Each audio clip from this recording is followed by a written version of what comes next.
రేవంత్ సర్కార్ తీరుపై మాజీ మంత్రి శ్రీనివాస్ గౌడ్ మండిపడ్డారు. బీసీల రిజర్వేషన్ పై ప్రభుత్వం నిర్లక్ష్యంగా వ్యవహరిస్తోందని నిప్పులు చెరిగారు. కామారెడ్డి డిక్లరేషన్ ప్రకారం బీసీలకు 42% రిజర్వేషన్ కల్పించాలన్నారు.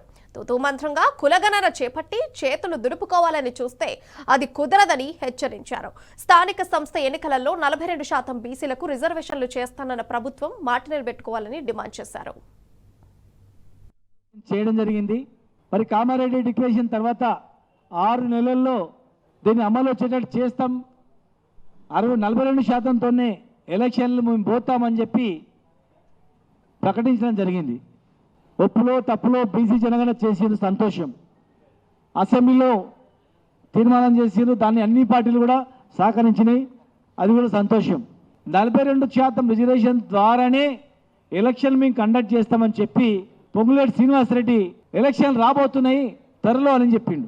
పద్ధత రాలేదు, అప్పుడే ఎట్లా ఎలక్షన్స్ వస్తాయనే ఇది ఒక మోసం జరుగుతుందనే సందేహంలో అన్ని సంఘాల నాయకులు మరి గత 2 రోజులుగా చర్చించి ఖచ్చితంగా ఈ ప్రభుత్వాన్ని మనం నిలదీయాలి, 42%తోనే ఎలక్షన్లో పోవాలి తప్ప 42% చట్టబద్ధత లేకుండా అసెంబ్లీ తీర్మానం చేసినామని కేంద్రం మీద పడేసి ఎలక్షన్లో పోతే ఎట్టి పరిస్థితుల్లో మనం ఊరుకోవద్దు.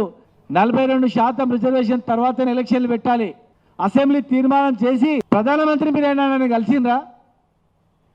ప్రధానమంత్రిని కలిసి మేము అసెంబ్లీ తీర్మానం చేసినాము, మీరు వెంటనే పార్లమెంట్లో బిల్లు పెట్టండి అని చెప్పి అడిగినరా? తమిళనాడు తరహా తెలంగాణ మేము మాటిచ్చాం, తెలంగాణని దేశానికి రోల్ మోడల్ అని చెప్పినాం. మరి ఒట్టి తీర్మానం చేసి మూలకు పడేస్తే రోల్ మోడలా? ప్రధానమంత్రి దగ్గర కొట్లాడి తీర్మానం చేయించి చట్టబద్ధత తెచ్చి ఎలక్షన్ పెడితే రోల్ మోడలా అని మేము అడుగుతా ఉన్నాం.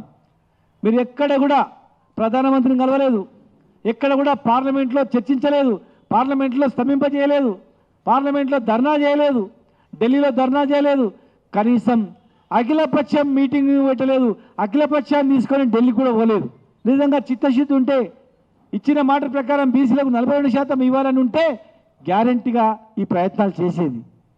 ఇలా మొదటికే ఎసురు వచ్చినట్లుంది, ఉన్న 23% కూడా పోయే పరిస్థితి కనిపిస్తూ ఉంది.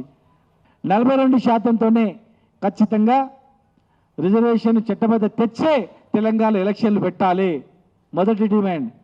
రెండవది ప్రధానమైన డిమాండ్, ఇలా దేశవ్యాప్తంగా బీసీ జనగణన చేస్తూ ఉన్నారు. జనాభా ప్రాతిపదిక మీద చట్టసభలలో బీసీ రిజర్వేషన్ ఇవ్వాలా?